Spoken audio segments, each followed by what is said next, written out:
ஏன்னா அவனோட கல்லறை வரைக்கும் அவன் காலடி தடம் பதிஞ்சிருக்கும். அன்னைக்கு 2 சம்பவம் நடந்தது. அந்த இடமும் அழிஞ்சது,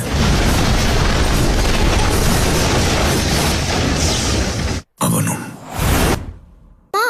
இந்த உலகத்துல இருக்க எல்லா தங்கத்தையும் உனக்கே தரமா.